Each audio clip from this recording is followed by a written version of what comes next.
یا ان کے لیڈران ہیں، ان کے ساتھ جو ایک ریاستی فسطائیت اور ریاستی جبر کا جو وہ ٹارگٹ ہے پچھلے بڑے عرصے سے، اور وہ زخمی ہیں.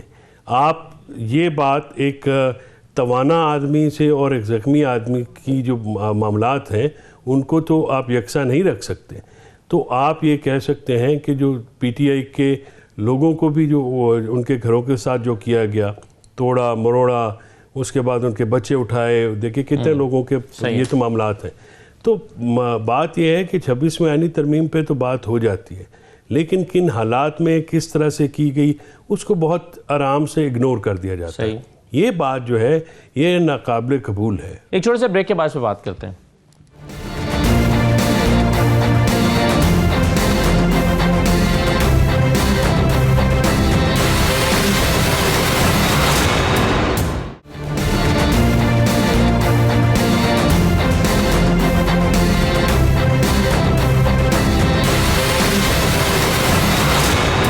دوبارہ آپ کو خوش آمدید کہتے ہیں. حافظ صاحب، آپ نے فیصل چوہدری صاحب کی تفصیلی گفتگو سن لی ہے، انہیں اعتراضات کیا ہیں اس 26ویں ترمیم پہ، اور دوسرا چلیں آپ نے اس پر تو رائے دی تھی، لیکن دوسرا جو ہے وہ آپ کہہ رہے تھے کہ جو سیکنڈ ان کی ڈیمانڈ ہے پی ٹی آئی کی کہ مینڈیٹ کی واپسی ہو. مینڈیٹ کی واپسی کا صاف مطلب یہ ہے کہ پھر یہ حکومت تو نہیں رہے گی، تو حکومت کے لیے تو یہ ماننا ممکن نہیں ہے، لیکن عدالتوں کے ذریعے ہو سکتا ہے، لیکن عدالتوں میں ایک گوسلو ہوا ہے.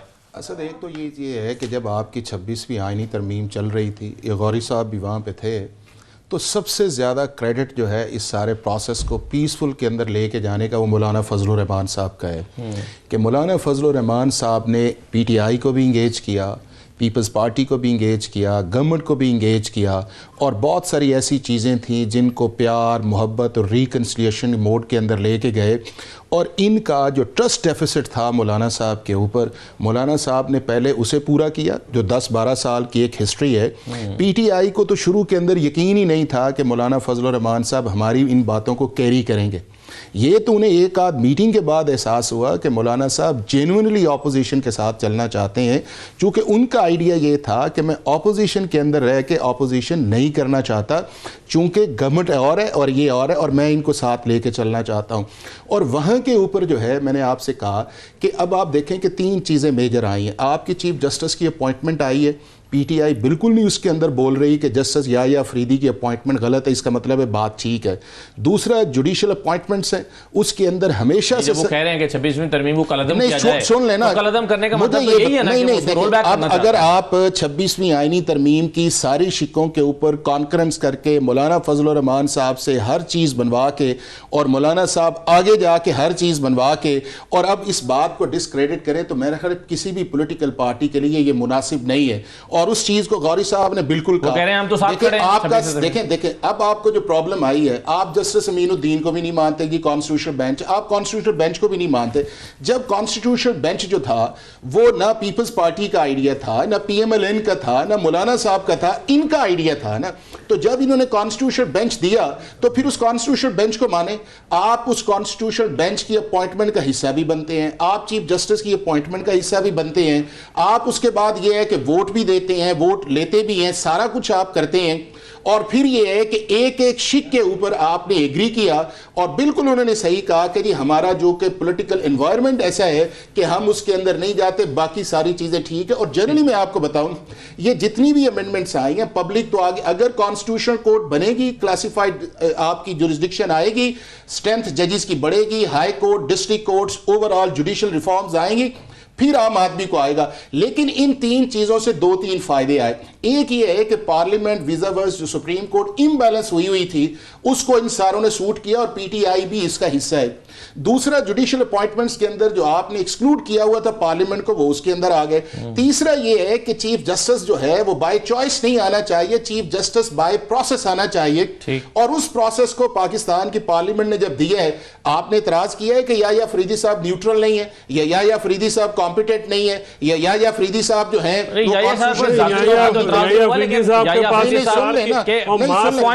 اصل یہ ہے کہ سارے پی ٹی آئی دی منی نے، میرا مطلب ہے کہ ہر چیز پی ٹی آئی کی بینچ مان لی ہے، باقی نہیں ماننا. مطلب اتنا میں اس کے صدقے نہ جاؤں، واری نہ جاؤں. ایک سیکنڈ، جب آپ نے یہ بھائی یحییٰ افریدی صاحب کے پاس اختیار کیا چھوڑا آپ نے؟ یہ وہ سپریم کورٹ چاہتے ہیں جو پاکستان کے آئین کے نیچے کام نہ کرے, جو وہ ٹرائبونلز کے حوالے سے فیصلہ تو دیکھیں نا, سپریم کورٹ نے دیا نا کہ جو سو موٹو استعمال کرے چھوٹے سے لے کے بڑا تک, پریئر سے باہر جائے, گراؤنڈ سے باہر جائے, اس چیز کے اندر جو ہے اس کے بعد وہ کرے جو ایکسیڈ آف اتھارٹی کرے.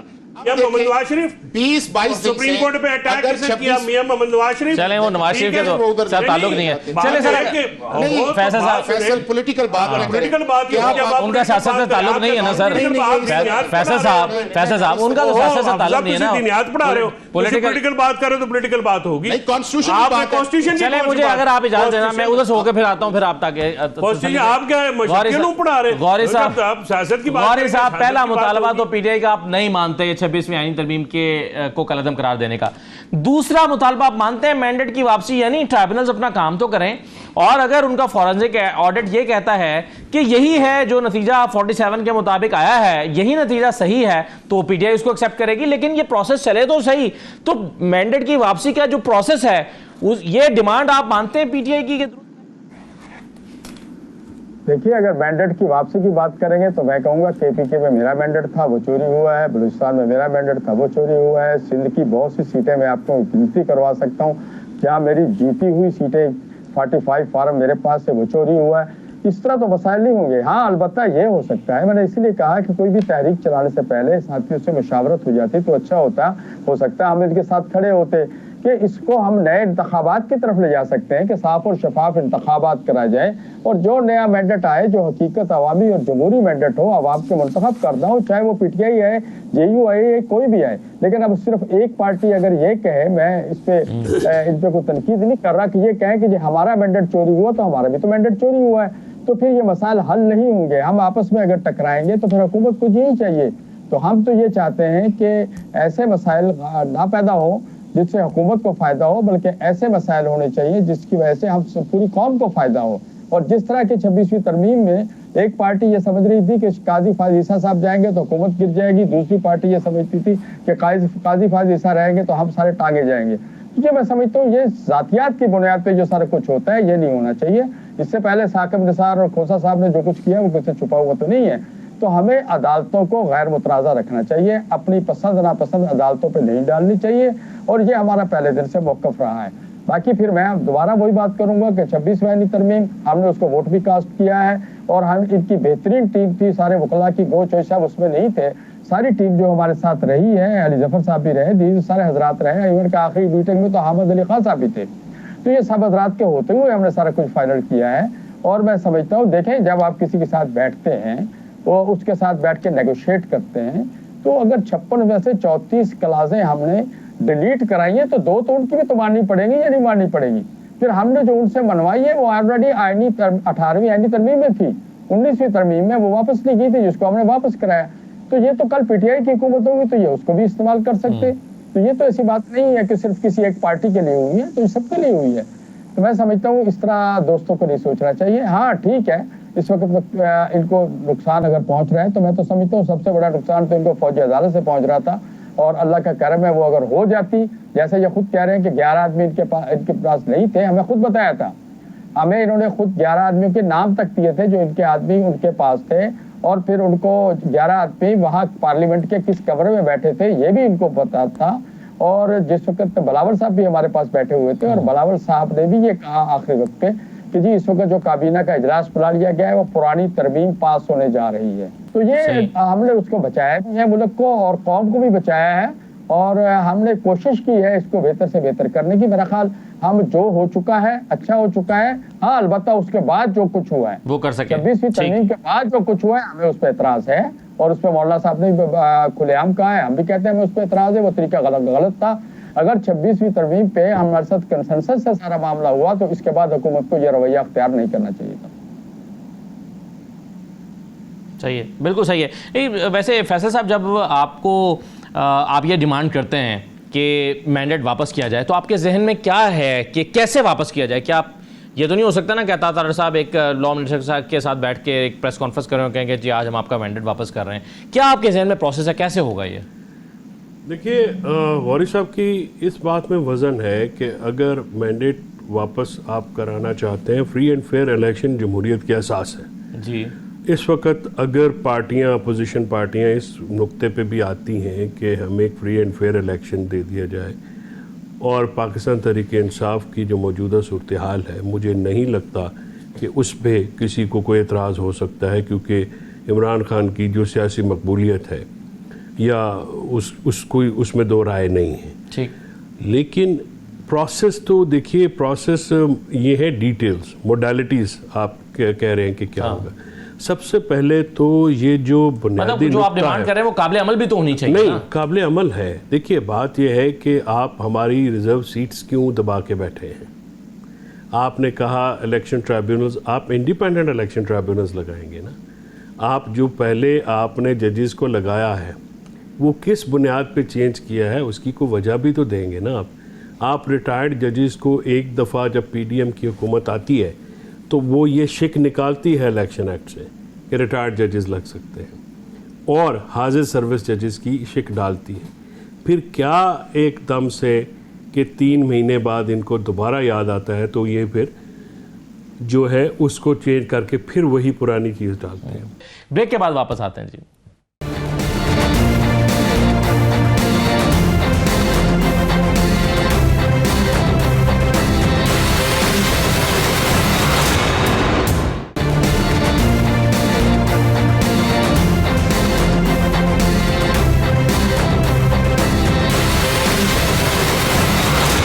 بریک کے بعد دوبارہ خوش آمدید کہتے ہیں. حافظ احسان صاحب، تیسرے نقطے پر تو آپ کو اختلاف ہو ہی نہیں سکتا کہ جن اسیران کا ٹرائل نہیں ہو رہا اور بغیر ٹرائل کے ان کو گرفتار رکھا گیا.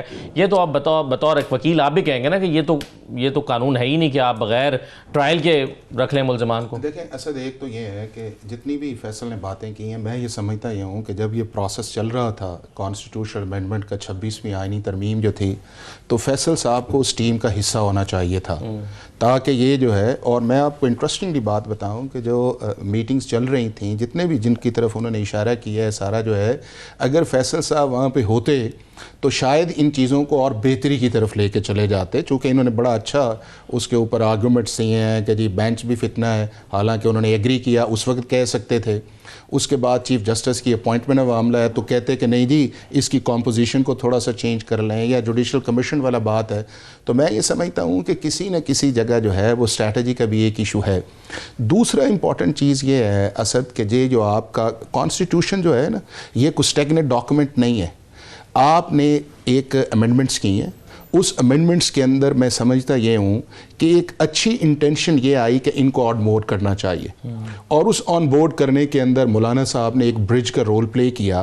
اب یہ ہے کہ دوبارہ بھی کی جا سکتی ہے اگر اس کے اندر آپ سمجھتے ہیں کہ پرابلمز آ رہے ہیں، لیٹ سٹ ٹوگیدر اور ان کو ریزالو کر لیا جائے. جب پارلیمنٹ کا کام ہی یہی ہے. لیکن اس کے اندر یہ ہے کہ پروسیس کا حصہ بن کے اس کو پھر ڈسکریڈٹ کرنا، میرا خیال ہے کہ وہ پھر آرگومنٹ بائی نہیں کیا جاتا. اب دوسرا جو آپ نے سوال کیا ہے وہ یہ ہے کہ اسیران والا، ہاں بالکل مناسب ہے کہ جہاں کے اوپر ٹرائل ڈیلے کے اندر ہے ان کی بیلز آنی چاہیے. دوسرا یہ ہے کہ سپریم کورٹ آف پاکستان جو ہے جس نے بارہا اس پروسیس کو روکا ہے. ایک تو یہ ہے کہ پاکستان کی 50 سال کے اندر سپریم کورٹ کی ایک سیٹ پریسیڈنٹ تھے کہ سویلینز کو ملٹری ٹرائل کے اندر لایا جا سکتا ہے اگر وہ ایسپینیج آپ کا جو ہے سبوتاج کرتے ہیں، ملٹری انسٹالیشنز پہ جاتے ہیں یا نوٹیفائڈ ایریاز کے اندر جاتے ہیں، اور وہ آپ نے سارا دیکھا. سپریم کورٹ نے ان یوزول ہو کے آرٹیکل 184(3) کو انووک کیا اور اس کے بعد اٹارنی جنرل کی انڈر ٹیکنگ کے اوپر کہا کہ ان کے ٹرائل روک دیں. دنیا کے کسی ملک کے اندر نہیں ہے. اگر کسی کی ایویڈنس نہیں ہے، اور یہ ساری کی ساری فورینسک ایویڈنس ہیں یا جو آپ کے سامنے آئے گا، اگر یہاں پہ اگر سمجھتے ہیں کہ ڈنڈی ماری جائے گی تو آپ کے پاس، آپ کو پتہ ہے کہ ملٹری ٹرائل کے اندر 5 آپ کو فورم ہے. آپ کا ملٹری ٹرائل ہے، آرمی ایکٹ کے اندر اپیل ہے، آپ ہائی کورٹ کے اندر آ سکتے ہیں، آپ سپریم کورٹ کے اندر جا سکتے ہیں، آپ سپریم کورٹ کی ریویو کے اندر جا سکتے ہیں. سپریم کورٹ نے کیا کیا کہ اسے کہا کہ جی آپ ان کے ٹرائل روکیں اور آپ نے سزائیں نہیں دینی. جی یعنی کہ سزائیں نہ دینے کا یا اناؤنس نہ کرنے کا مطلب یہ ہے کہ آپ اس پروسیس کو ہالٹ کر رہے ہیں. اور یکدم آپ نے کیا کیا کہ کیس آپ کے پاس ان لوگوں کو تھا اور آپ نے اکتوبر کے اندر سارے لاز ہی سیٹ اسائیڈ کر دیے. اب جب اس کی سسپینشن ہو گئی دسمبر کے اندر آیا تو اس عدالت نے پھر کہا کہ نہیں جی آپ ان کے کیسز کی ججمنٹ نہ سنائیں. تو میں یہ سمجھتا ہوں کہ سپریم کورٹ کو ایک یہ فیصلہ بالکل جلدی بٹھانا چاہیے, کرنا چاہیے, اور ایک 21ویں آئینی ترمیم کے نیچے جو آپ کے ملٹری ٹرول ہوئے تھے اور پشاور ہائی کورٹ نے تقریباً 350 کیسز کا فیصلہ کیا تھا, سیٹ اسائیڈ کیے تھے, ان کی بھی اپیل سننی چاہیے. اور تیسرا جو امپورٹنٹ ہے وہ یہ ہے کہ اس ملک کے لارجر سسٹم کے لیے پولیٹیکل ڈائیلاگ کے اندر جایا جائے. اور ابھی ان کے لیے پھر یہ کہیں پولیٹیکل ڈائیلاگ کے اندر اگر کوئی جاتا ہے سب سے جو فیورٹ ہے ان کے لیے, وہ سب سے جو فیورٹ ہے وہ جے یو آئی یا مولانا فضل الرحمان صاحب ہی ہیں جو ان کے ساتھ بھی ہیں, ان کو کنونس بھی کر سکتے ہیں. اور اگر اس ایجیٹیشن کے اندر ان ساری چیزوں پہ آتے یا یہ جینوئنلی آتے تو اس کے اندر بالکل یا آپ کو فریش الیکشن کروانے پڑیں گے یا اسی آئینی ترمیم کے اندر کہتے ہیں کہ ٹریبیونلز انڈیپینڈنٹ کر لیں. لیکن کسی نہ کسی جگہ آپ یہ کہیں کہ ہوں پولیٹیکل پارٹی, آپ پولیٹیکل ڈائیلاگ کی در نہ جائے اور آپ کہیں کہ ہم نے تو اسٹیبلشمنٹ سے بات کرنی ہے. تو اسٹیبلشمنٹ جو ہے یہاں تو مان لینا کہ پاکستان کی جو اسٹیبلشمنٹ جو ہے وہ کانسٹیٹیوشن کے اندر لکھا ہوا ہے کہ جی وہ گورنمنٹ کے اوپر ہے, ٹھیک. اگر نہیں ہے تو پھر آپ کو ان سے کریں, ان سے کریں گے تو آپ ان کی طرف کل ہمایوں مومن صاحب تھے ہمارے شو میں, وہ کہتے ہیں کہ جب میرا مینڈیٹ چوری ہوا ہے تو میں چور سے کیسے بات کروں, میں تو پولیس سے بات کروں گا. تو وہ پولیس سے یہی وہ نیگیٹیوٹی ہے اسد, یہ جو سوشل میڈیا نیگیٹیوی, یہ اسٹیٹمنٹ, یہ زبان جو ہے یہ اس سارے پولیٹیکل کرائسس صحیح ہے. لیکن ایک راستہ تھا پی ڈی آئی کے پاس کہ وہ کم از کم اس معاملے پر جے یو آئی کو ساتھ میں لاتی اور ایک پیس پروسیس کا یا ایک ڈائیلاگ پروسیس کا آغاز کر سکتے تھے. لیکن غوری صاحب کیا یہ ڈیمانڈ سیٹ کرتے ہوئے یا اپنے احتجاج کے اس ڈیٹ کا اناؤنس کرتا ہے, ڈیٹ تو خیر عمران خان صاحب نے خود اناؤنس کی, پارٹی کو بھی پتہ نہیں تھا, لیکن کسی بھی سطح پر جے یو آئی کے ساتھ کوئی مذاکرات, کوئی بات چیت, کوئی اعتماد میں لینا, کوئی پروسیس ہوا ہے؟ جی نہیں, آج تک اس وقت تک کوئی کسی قسم کا کوئی ہمیں اعتماد میں نہیں لیا گیا, نہ مشورہ کیا گیا, نہ یہ کہا گیا کہ ہمارا کس مقاصد کے لیے ہم یہ سب کچھ کر رہے ہیں. میں ایک بات تھوڑا سا اس پہ کہنا چاہوں گا, میرے بھائی بیٹھے ہوئے فیصل چوہدری صاحب, کہ علی امین صاحب کا جو رویہ ہے اور جس طرح وہ کہتے ہیں کہ ڈو اینڈ ڈائی اور مر جائیں گے اور سب مرنا ہے, کفن لے کے چلو, اور وہاں اس طرح لگ رہا ہے ایک وہ وزیر اعلیٰ ہے. دیکھیں جو سی ایم ہوتا ہے, وزیر اعلیٰ ہوتا ہے, گورنر ہوتا ہے, وہ پورے صوبے کے عوام کا ہوتا ہے, کسی پارٹی کا نہیں ہوتا ہے. اور یہ ہم نے تو زندگی میں یہی دیکھا ہے کہ جو وزیر ہوتا ہے, جو وزیر اعلیٰ ہوتا ہے, وہ اس کے پاس ہم ہر اپوزیشن بھی جاتی ہے اپنے کام اور معاملات کے لیے. لیکن علی امین صاحب کا رویہ, جب پارٹی اتنی بڑی پارٹی ہے اور اتنی بڑی قیادت ہے آپ کے پاس, ہمارے تو ملاقاتیں رہی ہیں اور بڑے بڑے ذہین اور سمجھدار فیصل صاحب جیسے لوگ بیٹھے ہوئے ہیں اس میں, تو پھر علی امین کو وزیر اعلیٰ رہنا چاہیے. اس کو اس طرح سے تاثر نہیں ملنا چاہیے کہ ایک صوبہ ملک سے بغاوت کر رہا ہے یا ایک صوبہ دوسرے صوبے پہ یا مرکز پہ حملہ آور ہو رہا ہے. میں سمجھتا ہوں یہ وہ بنیادی چیزیں جس کو ہمیں دیکھنا ہوگا. ہمیں اپنے مطالبات کے لیے ہمیں جمہوریت کو داؤ پہ نہیں لگانا ہوگا, اور اگر ایسا ہی ہوگا جمہوریت کو ہم داؤ پہ لگائیں گے تو پھر تو فوجی عدالتوں کے لیے لڑے کیوں ہم لوگ, پھر تو ان کو آنے دیتے. تو میں سمجھتا ہوں کہ یہ کچھ تھوڑا سا ان کا بابی مشاورت کا بھی فقدان ہے, چونکہ خان صاحب کے پاس جو لوگ حضرات جاتے ہیں وہ انڈیویجول جاتے ہیں اور اجازت بھی ان کو ٹیم کی نہیں ہوتی. ایک ساتھی جاتا ہے وہ اپنی مرضی کی مشاورت شاید دیتا ہے اور دوسرا اپنا, تو پھر اس طرح جو اندر بیٹھا ہے آدمی اس کو باہر کی صورتحال کا پورا اندازہ بھی نہیں ہوتا. تو اس وقت جو صورتحال پی ٹی آئی کے جو لوگ ہم سے رابطے میں رہے ہیں وہ بھی مقبصے میں ہیں اور وہ بھی ہم سے ابھی تک رابطہ کرتے ہوئے کترا رہے ہیں, اور اب تک انہوں نے ہم سے کسی قسم کا رابطہ نہیں کیا اور صورتحال ہم سے آج تک ڈسکس نہیں ہوئی ہے. میں سمجھتا ہوں اس پہ غور و خوض پارٹی کو کرنا چاہیے بیٹھ کے, اور خان صاحب کو صحیح صورتحال بتانی چاہیے, اور پولیٹیکل ڈائیلاگ ہونے چاہیے. سیاسی جماعت ڈائیلاگ کے سے ہی چلتی ہے, اور اگر آپ ڈائیلاگ نہیں کریں گے تو روڈوں پہ آنے سے, یہ سب کچھ کرنے سے, وہ پہلے والے دھرنے, پہلے والا دور آج نہیں ہے حضور, وہ دور میں کرنا تو مذاکرات ہی پڑیں گے. جی کرنا آخر مذاکرات, بڑی سے بڑی جنگ ہو, بڑی سے بڑی لڑائی ہو, آخر مذاکرات. بالکل صحیح ہے.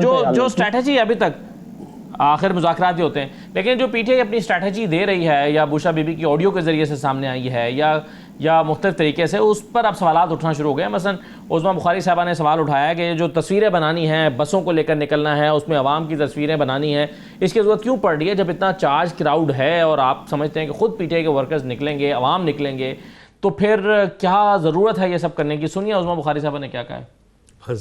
ایک طرف وہ کہہ رہے ہیں کہ جی لوگوں نے خود نکلنا ہے، لوگ بڑے چارج ہیں، خان کی لبیک کہہ رہے ہیں، لوگ نکل رہے ہیں. دوسری طرف کہہ رہے ہیں لوگوں کو بار بار کے گاڑیوں میں لاؤ اور ساتھ ویڈیو بھی بنا کے لانا. اگر لوگ خود نکل رہے ہیں تو پھر ویڈیو بنانے کی ضرورت نہیں. انہوں نے کہا ہم سرپرائز دینے جا رہے ہیں، ہم کچھ نیا کرنے جا رہے ہیں. سوال یہ ہے کہ اسلحہ لے کے تو آپ پچھلی دفعہ آ گئے تھے، آنسو گیس شیل بھی آپ نے چلائے تھے، اس دفعہ نیا کیا ہوگا؟ یہ سب تو آپ کر چکے ہیں. ان کا جو اب نیا ہے وہ نیا صرف قتل جو ہے وہ کرانے اور دہشت گردی کرنا ہی ایک نئی چیز ہے. یہ جہاد کرنے آ رہے ہیں. ایک بات بڑی کیٹیگوریکلی ان کو پتہ ہونی چاہیے، ریاست کے خلاف جہاد نہیں ہو سکتا، اور جو ریاست کے خلاف جہاد کرتا ہے کا انجام پھر ریاست جو ہے، ریاست سے نہ بڑا کوئی ہوتا ہے نہ ہو سکتا. فیصل صاحب، ریاست کے خلاف جہاد ہو سکتا ہے؟ دیکھیے یہ تو ان کی اختراع ہے نا. نہیں، جہاد کے نارے لگے ہیں، جہاد کے نارے لگے ہیں کے پی ہاؤس میں. تو جہاد جو ہے وہ تو جہاد بالکوشش بھی ہوتا ہے، بالکلمہ بھی ہوتا ہے. جہاد کا مطلب ہی کوشش کرنا ہے. جہاد کا مطلب بھی یہ ہے. اب یہ کیوں خوف زدہ ہیں، یہ کیوں خشک پتوں کی طرح لرزنا شروع ہو جاتے ہیں؟ جیل کے اندر سے کال آتی ہے تو یہ گھبرا جاتے ہیں. بہت شکریہ اعظم گوئی صاحب، بہت شکریہ پروگرام میں شرکت کرنے کے لیے. اجازت دیجیے، اللہ حافظ.